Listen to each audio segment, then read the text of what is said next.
Fable is a beautiful open-world action RPG, packed with drama, jeopardy, and high-stakes choices that change the world. But at the heart of Fable is a game within a game. An endless, interconnected life sim where you'll be remembered for changing people's lives, building property empires, manipulating the economic fate of entire settlements, and more. And as you do all this, you'll build different identities and experience a complex, nuanced morality that is so much more than good versus evil. It's what you'll do in Fable when you aren't saving the world, and we call it building an extraordinary life. Let's dive in. Here I am in the middle of Oakshire, one of the 6 regions in our visually diverse open world. It's characterised by beautiful rolling hills and lush, colourful foliage, inspired by the British countryside. There are settlements of different sizes throughout the world, each with their own population, traits and landmarks. Albion is full of variety. We can see one of those settlements up ahead. Silverbrook, a peaceful farming town and the largest settlement in Oakshire.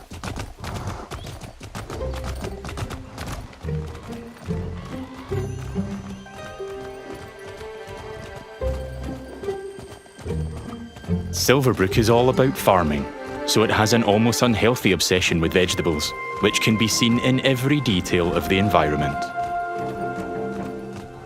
It's in how the villagers have decorated their houses, their shops, and their streets.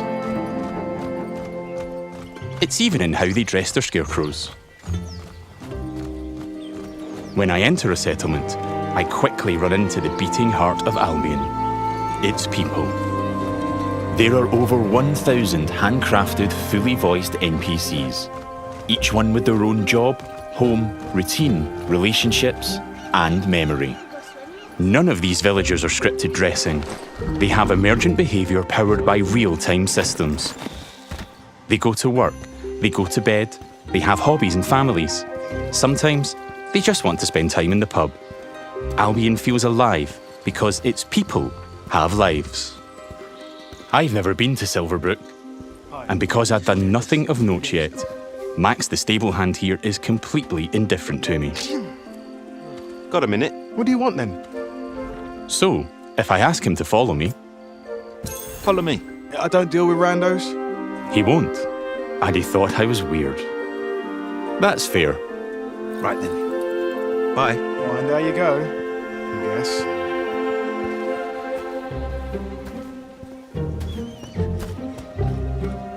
In the story, I'm here investigating if there's a connection between Isabel, the powerful red-cloaked hero I'm pursuing, and the strange magical incidents being reported in Silverbrook. Is that a hero? Right. I've heard something about giant vegetables and a hero called Arden, who lives nearby. Maybe they could help me find Isabel. And it seems there's a bit of a commotion in the town square. Let's see what's going on. Someone needs to tell this little brat what's what. Oh, hero, can you do me a favour and get this bloody kid away from me? No! I won't let you kill Colin! Hero! You have to stop him! Look, kid, I'm a butcher, and Colin's just a pig. Do I need to spell it out? But I'm not like all the other pigs, am I, John? Oh, Look, I am not having this conversation with you again, Colin. Did I just understand that pig? Oh, yeah, the novelty wears off after a bit, trust me. Colin's special! Please. We can eat something else at this little travel feast. Well done. People are expecting a hog roast, kid, and I've been preparing this pig for ages. But I've only just learned to communicate. Who knows what else I could achieve? I've got potential, hero. Don't let me end up on a spit. Please. Well, this certainly qualifies as a magical incident. What you're seeing here is not a cinematic. It's just one of the hundreds of story conversations in our game. We have over 2 hours of high-quality, performance-captured cinematics, just like the ones you've seen in our trailers.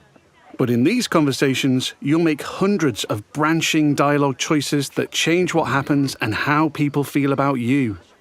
It's important to note that every choice has a consequence. It's up to me if Colin lives or dies, and I think he should live. I mean, come on, he's a talking pig. Let the pig live. Yes! Thanks, hero. I knew you'd understand. No hard feelings, John. You don't make the decisions here. This is my pig, bought and paid for. I can see his point, so I'm going to pay the butcher. What's the pig worth to you? I'll cover it. Oh, it's not just a pig. It's provisions, labour, faff. We're talking thousands. 2,000 gold. That seems pretty steep. All right, Colin's worth it. Here. This should cover your expenses. Fine. Those rumours about Dave's veg better be true. Feast going vegan this year. Hero, you saved Colin. Mum gave me these, but I think you deserve them more. Thanks. Maybe you could help me back. The guild sent me. There's been reports of strange things happening around here. Like what? Who's in charge around here? And where's Arden, the hero? Arden doesn't really come around here anymore. You should try the sheriff. His office is nearby. Come on, Colin. Let's go. I've spared Colin's life. I've also gained reputations as virtuous and shrewd. In Fable, every action generates local reputation. You'll eventually be known for the reputations you build, and everyone will judge you on their own moral terms, often directly. And this is at the centre of our complex, nuanced take on morality, evolving beyond just right and wrong. It reflects real life, where morality is multifaceted and subjective. One person's good is another person's evil. Even being merciful will divide opinion. Let's chat to some other folks and see what they think about me. Hello there. Hey, you're that hero. This is Jack the Beggar. He's a commoner who's unemployed right now, which is a shame, given he's a hard-working sort of person. On the right is how he feels about me. Jack likes my virtuous reputation and thinks I'm principled. Other NPCs might feel differently about my choices, because each has their own moral view on the choices you make. There are lots of ways to interact with NPCs. I'm going to give some gold to Jack, because he seems nice, and he's a bit down on his luck. For you. I hope it helps. Oh, this is going straight in my pocket. Cheers. He was grateful for that, and he felt I was being kind. Let's give him a bit more. Here. Don't spend it all at once. This takes the edge off. Thank you. That made an impact. I've gained a reputation for being kind, and I'm known for it across Silverbrook. Everything you do has a consequence. Let's leave Jack. So long. You're like a breath of fresh air, you know? I do like Jack, though. Maybe I should buy him a gift. There are lots of shops with different stock across Albion. Let's go to the general store across the street to see what they have. Every business has NPCs working in them as part of their daily life. Just like Megan here. This is some quality stuff. Welcome, hero. What can I do for you? Doing my deal to save Colin gave me a shrewd reputation, and Megan here is a fan. She's an ambitious commoner, and she thinks I'm savvy because of my earlier deal-making. Every NPC has unique characteristics driving who they are and what they think of you. You know what? Forget Jack. He's dead to me. I'm going to try flirting with Megan. Phew. Is it hot around here, or is it just you? Well, aren't you confident? Between you and me, I've always wanted to swoon. That went well. Megan thinks I'm charming and flirty, and I've started to build a reputation for it in Silverbrook. Let's ask her out on a date. Do you want to grab a drink or something? Would you believe you're almost what I'm looking for? Clearly she's interested, but I'm not worthy of her time just yet. She wants to date an entrepreneur who owns their own home and only wears fancy clothes. They're high standards. She is ambitious after all. All right, I'm invested in taking Megan on a date. Let's go. I'll be back, I'm sure. You have a smashing day. First, I'll need to buy a business to get a reputation as an entrepreneur. In Fable, I can literally buy any business. I could buy that bakery across the street, or around the corner, I could buy one of the stalls. But you know what? I think I like the pub, the Silver Trough. It's simple to buy a property. Interact with the deed outside the front door to see income, price, and the number of people employed there. To be honest, I've always wanted to own a pub, so let's buy it. Maybe this is the start of my business empire. I'm a proud new pub owner. Now I can set prices and wages, and I can manage the staff. Every villager performs differently. Here, Susan the bartender is great with customers because she's caring. And that's giving my pub an income boost of 10%. Thanks, Susan. The pub's understaffed though. As the new owner, I should probably sort that out. And guess what? I know just the hard-working fellow. Let's go back to Jack the beggar. They're so pure.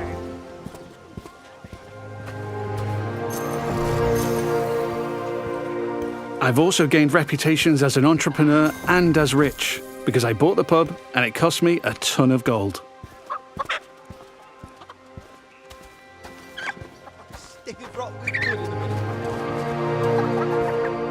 Jack, you're no longer dead to me. Hi there. Hey, you.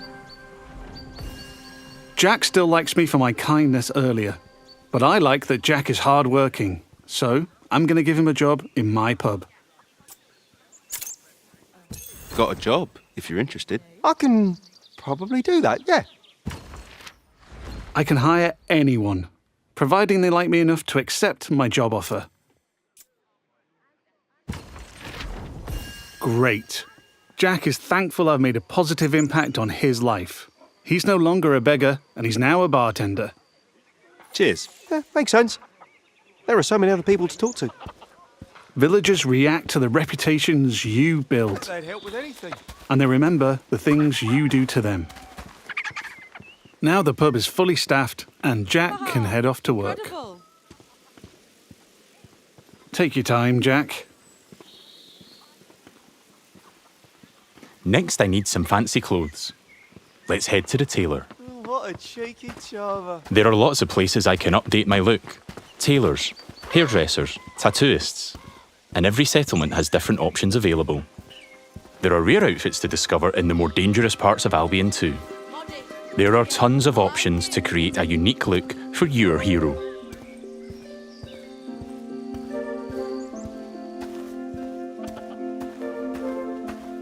This place looks fancy. Let's head inside.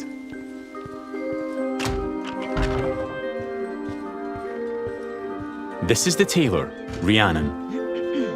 So much choice on offer. We're closing soon.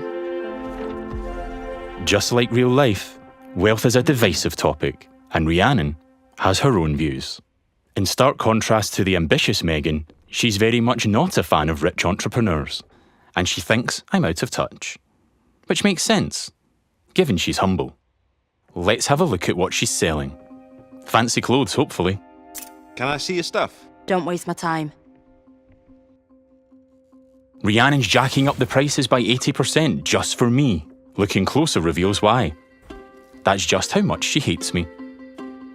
This is just one example of where your choices ripple through all the interconnected systems. And here I've got her character customizer. I'm free at any time to find a wardrobe and change a bunch of different things about myself. I can change my skin tone, body, head, hair, and lots more. In the tailor, I can only buy clothes, But there's over 120 different shops in Albion, each with their own stock and items to buy. Let's finish my outfit with some fancy shoes.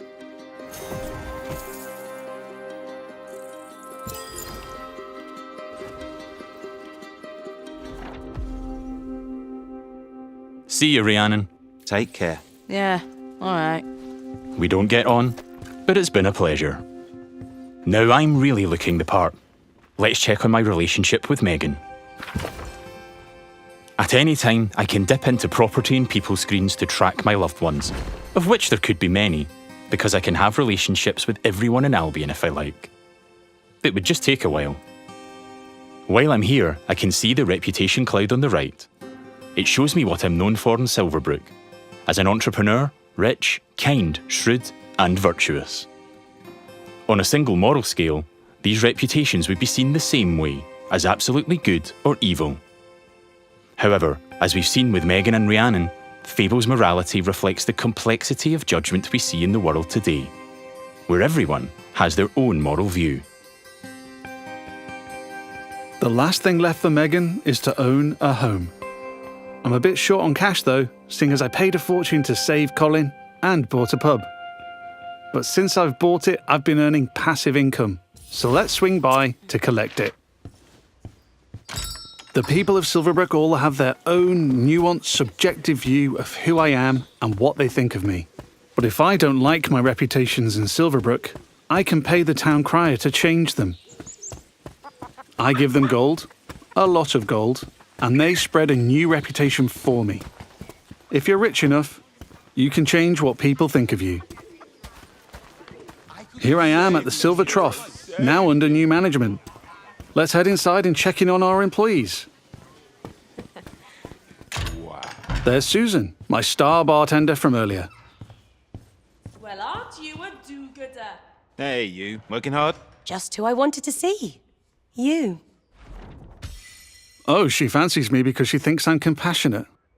Sorry, Susan. I only have eyes for Megan. Keep at it. You and me, boss. You and me. Hey. And there's Jack. Let's say hi. How's it going? Just working. You know me. I knew you'd work out, Jack. He is a hard-working commoner after all. Keep up the good work. Farewell. See you, boss. Things seem to be ticking over in here, so I'll head downstairs to the income chest to collect my profits. Looking good. There's an income chest in every business I own and every property I live in.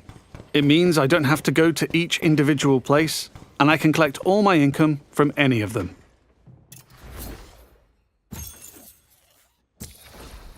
I've got a decent amount of gold now. Time to pick off the last thing on Megan's list. Owning my own property in Silverbrook. Let's go house hunting. I can buy literally any house in Albion. It would just take a while, and quite a bit of gold. But I like the look of this one. Nice garden, rural views, weird hairy pig statues out front. Let's have a look. Looks like I don't quite have enough money. That's a shame, but one thing I can do is pick up a shift at a job. There's a blacksmith just down the road. Hopefully I can go earn enough gold there. Going on dates, buying properties and businesses, and doing jobs are all part of the interconnected Fable experience. It really adds to the sense of immersion when I can take a break from saving the world to change the lives of the people around me and discover how the simulation reacts.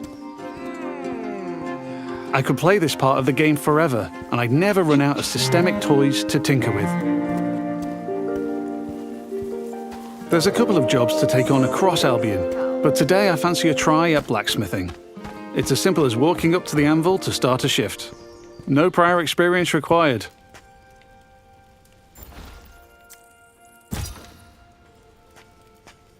In the interest of time, we've reduced the time limit here, but regardless, it's a classic case of risk versus reward.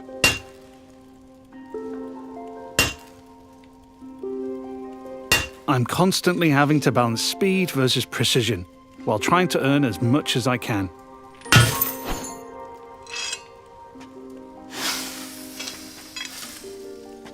I need to hit all the hotspots to complete an item, but if I manage a perfect hit, just like that, I earn a multiplier on my gold.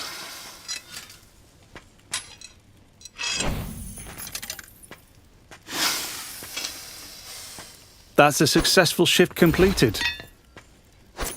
I can return to the blacksmith anytime to earn more gold and gain blacksmithing experience while building my reputation.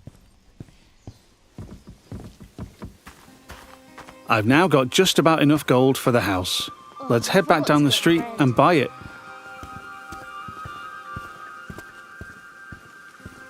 There are guards stationed in every settlement. They're always there to keep a watchful eye on the villagers, and probably 2 eyes on a hero. If I get caught committing crimes, I'll find myself in trouble with the law, and that will change what people think of me.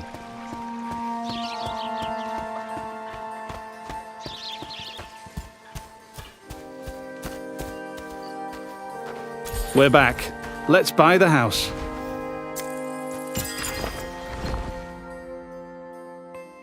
Now I'm the owner, I can hike up the rent or even make it free if I'm feeling charitable.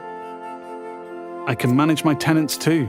I can let them stay and keep collecting the rental income, but I want to move in myself, which gives me the choice to just chuck them out on the street or be nice and give them a bit of gold to leave.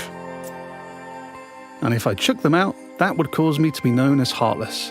And I'm trying to be nice right now in case I ruin things with Megan.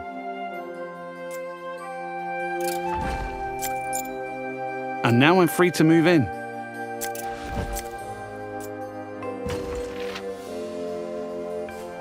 Let's look around. Home sweet home. I can buy any house in Albion. And while this one lacks some square footage, there are huge houses, even mansions I can buy throughout the game.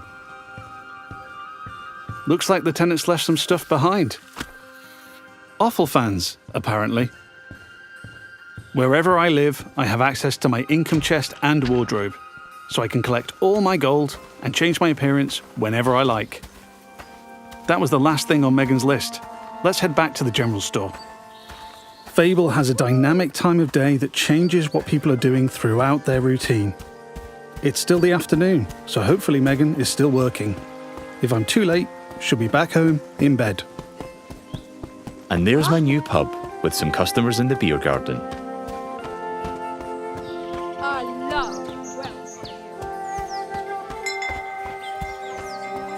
Now we're back at the general store. Let's find Megan.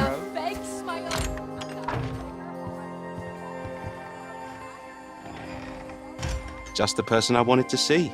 Still interested? I've ticked off all Megan's dating goals, so now my chances of romance are much improved. Let's ask her on a date again. How about a date? A date? Oh, I'm chuffed to bits. I can offer a gift to increase my chances of a date being a good one. As tempting as my new offal is, I'm going to give Megan flowers instead. I think she'll like them more.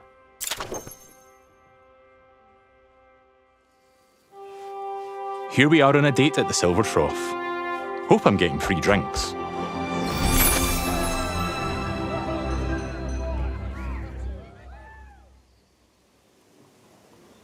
Looks like it went well. That was quite the date, hero. Loved it. Hey, you. Oh, hero. Yeah, that date was just brill. Megan found me quite charming. I'd like to make things official, so I'll ask her to be in a relationship with me. So what do you say? Ready for something more? And what a lovely couple we'll make. Whatever comes next, I'm with you. It's official. That's not the end, though. I could build this relationship a lot more. We could get married, which comes with its own set of goals. We could move into my house and start a family. And I can even hire her for one of my businesses. Things could go the other way too. I could break up with Megan, or divorce her in future. Or I might make choices that make her divorce me. There's lots of ways I could change her life, and she'll remember. But we've seen enough romance for now. Bye, Megan. I have to go. But you're welcome to watch me leave. You have a lovely time, sweetheart. Before we go, I've only really demonstrated what it's like being an upstanding citizen in Silverbrook. Our game is one full of contrast, though, Modest. Yeah, I like it. where I decide the kind of hero I want to be. So let's briefly explore what it's like if I'm not so nice. Hi, Susan. Nose to the grindstone. Love to see it. Lovely to see you, boss. Sorry, Susan. You're fired. Yeah. You're fired. Sorry. You're gonna regret that, swine. She's not happy about that, and she thinks I'm being heartless. But because in Fable morality is subjective and varies from person to person, not everybody will have a problem with that. There might even be someone who fancies me because I'm heartless. Villagers also react to my physical actions. If I start firing arrows around the place, they'll start to perceive me as reckless.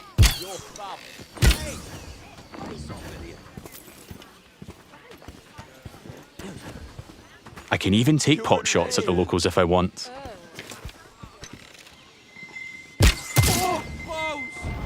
And now I've gone too far, but I'm in the mood for a fight.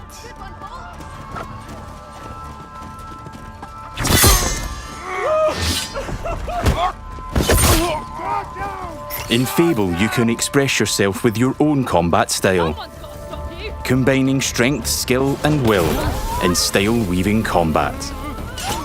You choose the weapons, skills, and abilities you want to use and blend them seamlessly together.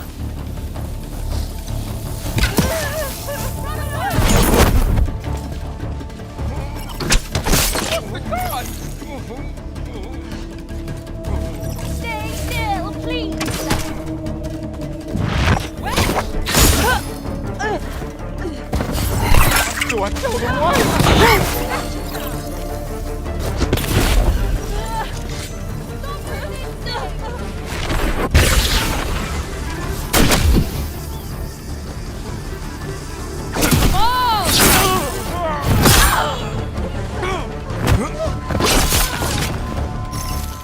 I'm putting up a fight, but backup will keep on coming until I leave Silverbrook. Peacefully or not. I think a tactical retreat is probably for the best.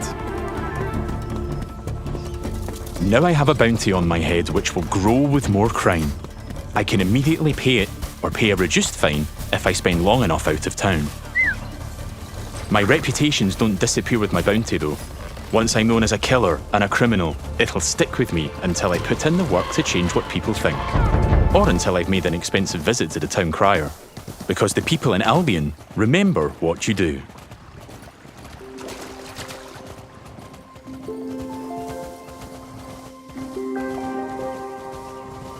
Over the past 25 minutes or so, I've bought a pub and a house, been a landlord, and changed a beggar's life.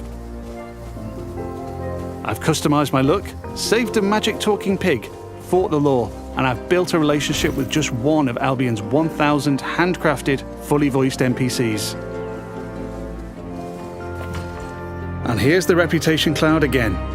I'm rich and charming because of my spending habits and my relationships. I'm also a criminal and a killer due to my reckless behavior and fighting with the guards. Yet, I'm shrewd for saving Colin and an entrepreneur because I bought the Silver Trough. I've built a complex, rich identity in Silverbrook, which the people there will react to through their own moral view. I'm not simply good or evil. I'm so much more than that.